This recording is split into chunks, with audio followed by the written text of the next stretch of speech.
हे बघा, जेव्हा बदलापूरला दुर्दैवी घटना घडली, काही लहान मुलींवर अत्याचार झाला, त्याचा विरोध करण्यासाठी सामान्य लोक आम्ही सगळेजण जेव्हा रस्त्यावर उतरलो, त्या बाबतीतसुद्धा मुख्यमंत्री साहेब देवेंद्र फडणवीस साहेब बोलले होते की हे राजकारण करतात.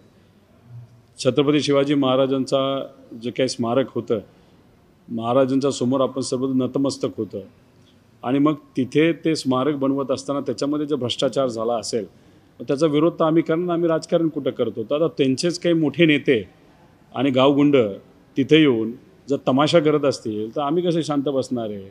आता तुम्ही तिथं बघा, छत्रपती शिवाजी महाराजांचा पुतळा तिथं जो बनवला तो 2 कोटीच्या आसपास आहे. मोदी साहेबांचं हेलिकॉप्टर लँड करण्यासाठी 2.5 कोटीचं तिथं हेलिपॅड बनवलं आहे. त्यानंतर त्या कार्यक्रमाला त्या दिवशी मोदी साहेबांना इम्प्रेस करण्यासाठी, खुश करण्यासाठी 75 लाखाचा खर्च झाला आहे. म्हणजे शिवाजी महाराजांसाठी 2 कोटी आणि तामझाम आणि टाईमपास आणि इतर खर्चामध्ये तुम्ही जर 2 कोटी 70 लाख नाही 3 कोटी खर्च करणार असाल तर ह्याच्यात काय? आणि त्याच्यामध्ये 50,000 कोटीचा भ्रष्टाचार तुम्ही गेल्या 2 वर्षात केला आहे, तो मी पुढं आणलेला आहे.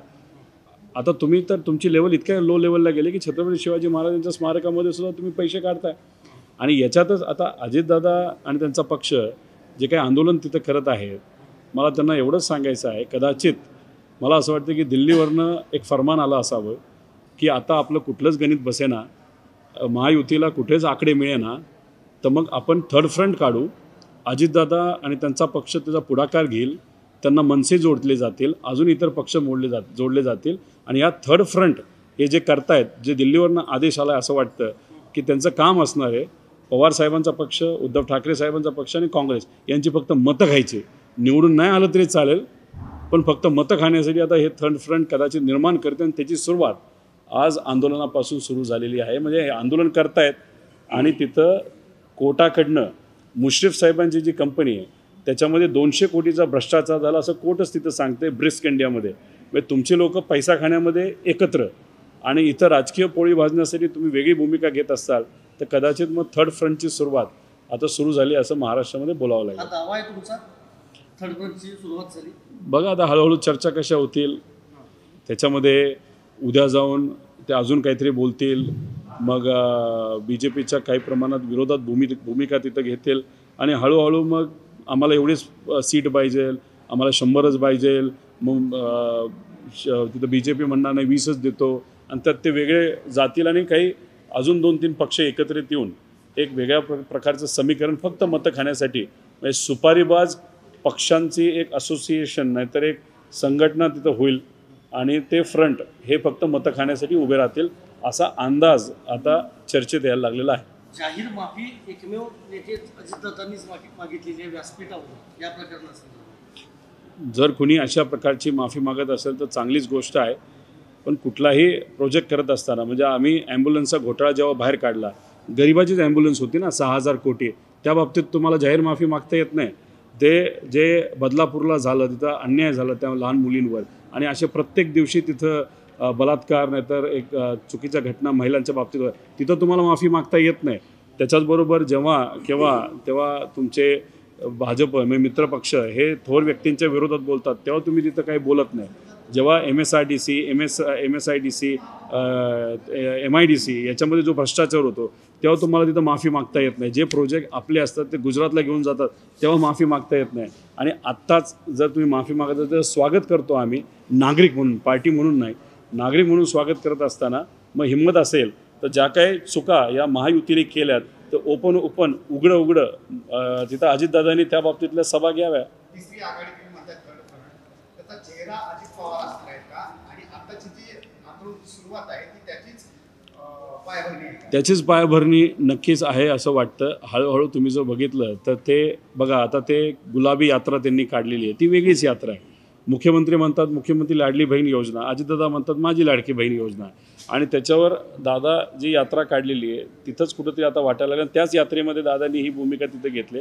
त्यामुळे असं आपल्याला नक्कीच म्हणता येईल की थर्ड फ्रंट जो तिथं निर्माण केला जाईल त्याच्यामध्ये कदाचित मनसेसुद्धा येऊ शकते, त्याच्यामध्ये अजून काही इतर पक्ष आहेत ते तिथे येतील आणि मग एकत्रित ते थर्ड फ्रंट करतील आणि त्यांचं काम फक्त एकच असेल, सुपारी घेऊन महाविकास आघाडीची मतं खायची असं त्यांना वाटतंय. भाजप त्या बाबतीत फार हुशार आहे. दिल्लीत बसून एसीत बसून काही गुजरातले नेते तिथं काही समीकरण बसवतात, पण असंच समीकरण त्यांनी लोकसभेला सुद्धा केलं होतं. काही अशाच पक्षांना तिथं वेगळं त्यांनी उभं केलं होतं, पण त्यांना 19 एवढं 14 एवढं मतं खाता आली नाही. महाराष्ट्राच्या लोकांना कळालेलं आहे भाजपची स्ट्रॅटेजी. त्यामुळे कितीही थर्ड फ्रंट झाले, कितीही पक्ष मतं खाण्यासाठी उभे केले, तरी त्यांना महायुतीला यश येईल असं वाटत नाही. तिसरी आघाडी तुम्ही म्हणताय, लोकसभेचा विचार केला तर मुस्लिम मतदार, दलित मतदार, मराठा मतदार जो आहे तो भाजपच्या किंवा महायुतीच्या फार पाठीशी उभा राहिला नसेल दिसले. जर हा थर्ड फ्रंट जरी केला तर संविधानावरून जे मुद्दे असतील, दलित मुद्दे आणि मराठी मुद्दे, मुस्लिम मुद्दे, तुम्हाला वाटते का हा समाज थर्ड फ्रंटच्या पाठीशी जाईल? नाही वाटत, कारण या समाजाला नक्कीच कळेल की भाजपची बी टीम आहे. फक्त त्याला एक गोंडस नाव दिले आघाडीचं, आणि त्यांचं एवढंच काम आहे की मतं खायची.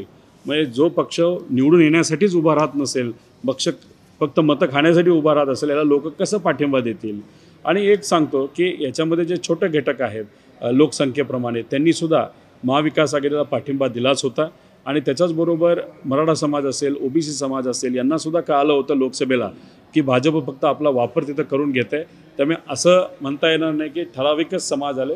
माझं असं वाटतं की महाराष्ट्रातला प्रत्येक स्वाभिमानी व्यक्ती जो विचाराला पक्का आहे तो महाविकास आघाडीबरोबर लोकसभेमध्ये उभा राहिला होता, आणि विधानसभेला तर अजून जास्त ताकदीने उभा राहील.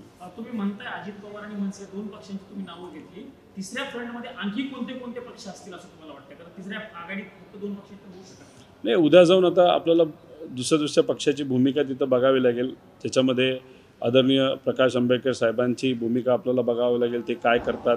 कारण शेवटी एक कार्यकर्ता म्हणून, नागरिक म्हणून आम्हाला नक्कीच एक इच्छा असते की हे जे मोठे पक्ष आहेत, नाहीतर एक मोठे लेगसीवाले ज्यांना खूप मोठं नाव जुडलेलं आहे, संविधान टिकवण्यासाठी प्रत्यक्ष अप्रत्यक्षपणे कुठेही भाजप, कारण भाजप संविधानाच्या विरोधात आहे, तर अशा पक्षाला मदत होणार नाही अशी भूमिका ही सगळ्यांनीच तिथं घ्यावी. पण जेव्हा भूमिका अशा पद्धतीने घेतली जाते की त्याचा अप्रत्यक्षपणे फायदा भाजपला होत असेल, तर ते आम्हाला योग्य वाटत नाही. आता या विधानसभेला तरी असे जे पक्ष आहेत, संविधान, विचार, शिवशाहू फुले आंबेडकरांचा विचार याला मानणारे यांनी तरी प्रत्यक्ष नाही तर अप्रत्यक्षपणे भाजपला मतं विभागणी करून फायदा होणार नाही याची दक्षता घ्यावी. पुतळा पडल्यानंतर राज्य सरकारवर खूप टीका झाली, प्रामुख्यानं दीपक केसरकरांच्या विधानावरून खूप टीका झाल्याचं बघायला मिळत होतं. मुख्यमंत्र्यांनी त्यांना समज दिल्याचं असं समजतं. मला वाटत नाही समज देतील, फक्त बाहेरून एखादी पुढी टाकली असेल. ह्यांना त्यांच्या संघटनेवर त्यांचा कुठेही कंट्रोल नाही. कुठलाही नेता कधीही काही बोलतो, खालच्या लेवलला जाऊन बोलतो. बुलढाण्याचा तिथं आमदार तिसरंच काहीतरी बोलला, केसरकर साहेब चौथंच काहीतरी बोलत आहेत, राणे साहेबांचं पाचवंच काहीतरी चाललं आहे. त्यामुळे त्यांच्यात काय चाललं आहे त्यांना तरी कळतं का मला माहीत नाही. फक्त एकच आहे, या तिघांमध्ये एक समान गोष्ट आहे, ते म्हणजे खालच्या लेवलचं राजकारण, खालच्या लेवलचं स्टेटमेंट. म्हणजे छत्रपती शिवाजी महाराजांचा जो स्मारक आहे ते तिथं कोसळल्यानंतर यांना वाईटसुद्धा वाटत नाही. अशा पद्धतीने स्टेटमेंट तिथं देतात, अजून मोठं करू. अरे अजून मोठं करायचं असेल तर अरबी समुद्रात मोदी साहेबांच्या हस्ते ज्याचं भूमिपूजन झालं होतं त्या मोठ्या स्मारकाचं, ते तरी सुरू करा, नाही त्याचं काम तरी दाखवा. आता भूमिपूजन होऊन फार 10 वर्ष झाली तरी तिथं काहीच दिसेना आपल्याला. मग तुम्ही काय करता, तर इलेक्शन आलं की तामझाम करता, मतं मागता, आणि ते संपलं की विषय संपून टाकता. ही भूमिका महायुतीच्या नेत्यांची आहे. नाही, ट्रिपल सरकारमध्ये आपली वेगळी ओळख निर्माण करण्याचा दादा आग्रहाने प्रयत्न करत आहे का असं? आता आग्रहाने प्रयत्न नक्कीच करत असेल, म्हणून तर 200 कोटी रुपये देऊन डिझाईन बॉक्स नावाची एजन्सी घेतलेली आहे, ज्याच्यातून मोठे मोठे रॅलीज ते बनवतात. एक वेगळी यात्रा काढलेली आहे. त्याच्याचबरोबर कपड्याचे कलर कसे असावेत, भांग कसा असावा, चष्मा कुठल्या पद्धतीचा घालावा, गाडीचा कलर काय असावा, तसंच काय बोलावं, कुठलं भाषण करावं, कधी कुठलं आंदोलन करावं, हे जर सगळं लिहून देणारी एजन्सीला 200 कोटी रुपये देत असतील तर मग अजून काय, म्हणजे ते ओळखच निर्माण तिथं करण्याचा प्रयत्न करतात असं वाटतं. महाविकास आघाडीमधलं जागा वाटप जे आहे ते 50% झाल्याचं समजतंय. आता यापुढं पवारसाहेब, उद्धवजी आणि गांधी फॅमिलीतले व्यक्ती किंवा खरगे साहेब यांची बैठक होणार नाही, तर महाराष्ट्रामध्येच जे नेते आहेत तो अंतिम निर्णय घेणार आहेत. नाही, असं वाटतं की 70 ते 80% ज्या जागा वाटप असतील त्या राज्य लेवललाच होतील, आणि जर कुठं छोटा मोठा वाद असू शकतो ते कदाचित सेंट्रल लेवलला, नाही तर आपण म्हणतात तसं राहुल गांधी साहेब असतील, खरगे साहेब असतील, मग साहेब असतील, नाहीतर उद्धव ठाकरे साहेब असतील, त्या लेवलला होईल. पण आत्तापर्यंत जी काही चर्चा चालू आहे, जे काही आम्ही ऐकतोय ते शांततेत चांगल्या लेवलचं संभाषण आणि कोऑर्डिनेशन तिथं चालू आहे असं तरी आम्हाला जाणवते. कुरघोड्या महाविकास आघाडीमध्ये कुठंच नाही आहेत जशा पद्धतीच्या कुरघोड्या महायुतीमध्ये आहेत. परंतु दुसरा मसला उद्धव ठाकरे आणि संजय राऊत वारंवार म्हटले की मुख्यमंत्री पदाचा चेहरा उद्धव ठाकरे असेल. सहमत आहात का? एक तर कसं आहे की आम्ही ओपनली बोलतोय, म्हणजे उद्धव ठाकरे साहेब एका भाषणामध्ये साहेबांसमोरच असं बोलले होते की आपल्याला जर डिसाईड करता आलं तर ते करा, तुम्हीच करा, पण ते करा. त्याचा अर्थ आमच्याकडे लोकशाही आहे. आता ह्याच्यात आपण पलीकडे जाऊन जर बघितलं, महायुतीच्या सर्व नेत्यांमुळे एवढी हिंमत आहे का की सांगायला की देवेंद्र फडणवीस साहेबांच्या मार्गदर्शनाखाली आम्ही लढायला तयार आहोत. पक्ष ते फोडत आहेत, कुटुंब ते फोडत आहेत, पैसा ते पुरवत आहेत, गुंडांचा वापर ते तिथं करत आहेत, त्यानंतर पोलीस प्रशासनाच्या माध्यमातून त्यांच्यावर दबाव आणून नको त्या गोष्टी त्यांच्या माध्यमातून केल्या जातात. म्हणजे बरंच काम जर देवेंद्र फडणवीस साहेबच करत असतील तर या दोघांमध्ये हिंमत आहे का सांगायला की आम्ही देवेंद्र फडणवीस साहेबांच्या मार्गदर्शनाखाली येणाऱ्या या इलेक्शनमध्ये लढणार आहोत. हे बघा, मुख्यमंत्री कोणाला करायचं हे आमदार ठरवत नाहीत, शेवटी ते मोठे नेते ते ठरवतात आणि मी तेवढा मोठा झालेलो नाही. सुनील केदार यांचा एक कार्यकर्ता लाडकी बहीण योजनेच्या विरोधात कोर्टात गेलाय अशा पद्धतीचं ट्विट सत्ताधारी पक्षाकडनं केलं गेले. तसे फोटो देखील समोर आले आहेत. नरेश म्हस्केंनी असं म्हटलेलं आहे की ही या गोष्टी मागे षडयंत्र आहे आणि ते षडयंत्र सुप्रिया सुळे आणि संजय राऊत. कशाचं?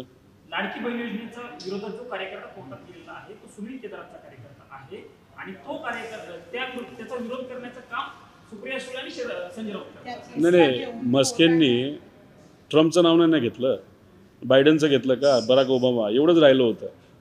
कुठं जोडतायत त्याला काहीतरी डोकं तर लागतं का नाही. उगाच येऊन इथं पतंग उडवायला लागला दिल्लीत आल्यानंतर, अरे मोठे शहर आहे, चला मोठे मोठे पतंग उडू, मोठे मोठे इथं पत्रकार आहेत म्हणून काही तुम्ही बोलाल आणि काही लोक ऐकतील हे जर त्यांना वाटत असेल तर ते हवेत गेलेत असं म्हणावं लागेल. देश विदेशातील प्रत्येक घडामोडींचे लाईव्ह अपडेट मिळवण्यासाठी आता साम टीव्हीच्या सर्व सोशल मीडिया प्लॅटफॉर्मला लाईक, फॉलो आणि सबस्क्राईब करा. तसंच सर्व नोटिफिकेशनसाठी बेल आयकॉन प्रेस करायला विसरू नका.